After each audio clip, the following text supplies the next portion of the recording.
তুমি যেদিন থেকে মা হয়েছো সেদিন থেকে তোমার ডিউটি শুরু হয়েছে। এই ডিউটি আর শেষ হবে না। যতদিন পর্যন্ত জীবিত থাকবে ততদিন পর্যন্ত এই ডিউটি চলতেই থাকবে।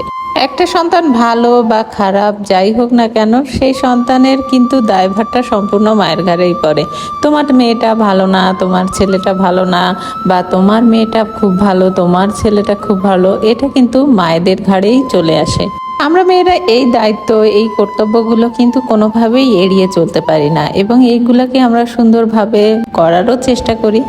মায়েদের কিন্তু মেন্টাল, ফিজিক্যাল সব দিক দিয়েই টেনশন থাকে, বা সব দিক দিয়েই প্যারা থাকে একটা বাচ্চা বড় করার জন্য। সকালে ঘুম থেকে উঠেই চলে এসেছি রান্নাঘরে, একটু ব্রাশ করেই এসেছি, আর এদিকে এসে তার জন্য নুডলস করে দিচ্ছি। মানে মেয়ের টিফিনের জন্য আজকে ব্যবস্থা ছিল নুডলস। এটা আজকের ভিডিও না, গতকালকে মানে বৃহস্পতিবারের ভিডিও।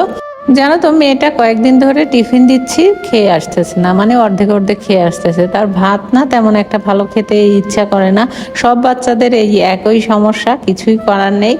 তারপরে আজকে ভাবলাম একটু নুডলস করে দেই, আর ভাবতেছি অন্যান্য দিন অন্য কিছু করে দিব।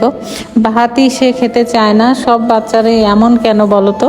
ওর জন্য টিফিন রেডি করে আমি সকালে স্নান টান সেরে এখন খেয়ে নিচ্ছি, আর খাওয়া দাওয়া করে আমি চলে যাব অফিসে। এই মায়েদের জীবন, অফিস বাসা সবকিছু মেনটেন করেই কিন্তু চলতে হয়।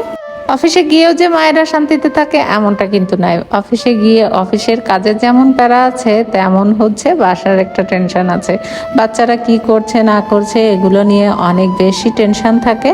আমি বাসায় এসে মাত্র বসেছি, তখন প্রায় 9টা কি 9:30 বাজে। তার পরপরই তোমাদের দাদাভাই এসেছে, আর একটু খাসির মাংস এনেছে, প্রায় 2 কেজির মতো। তো এই খাসির মাংসটাকে সুন্দর করে কেটে কুটে আবার ফ্রিজে সুন্দর করে গুছিয়ে রাখছি।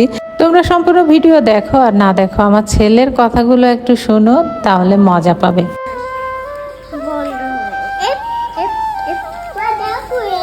জমি নেই এখনো, এই আইটেমটা জমি, এটাই তো কোনো আইটেমই নেই। দেখো এটা, এটাই আইটেম। এখান থেকে একটু খাইয়ে ফেলি, ওই পড়ে গেল। হ্যাঁ, এই খাবো।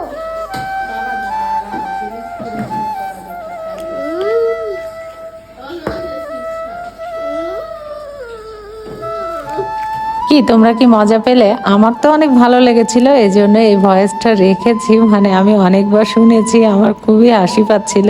আর দেখো, বাড়ি থেকে তো দুধ এনেছিলাম। প্রতিদিন রাতেই বাচ্চাদেরকে নিজেও একটু খাওয়ার চেষ্টা করছি, আর তারপরে ওদের খাওয়া দাওয়া হয়ে গেলে আমি খেতে বসেছি। এই ছিল আজকের মতো। তোমরা সবাই ভালো থেকো, সুস্থ থেকো। সবাইকে অসংখ্য ধন্যবাদ।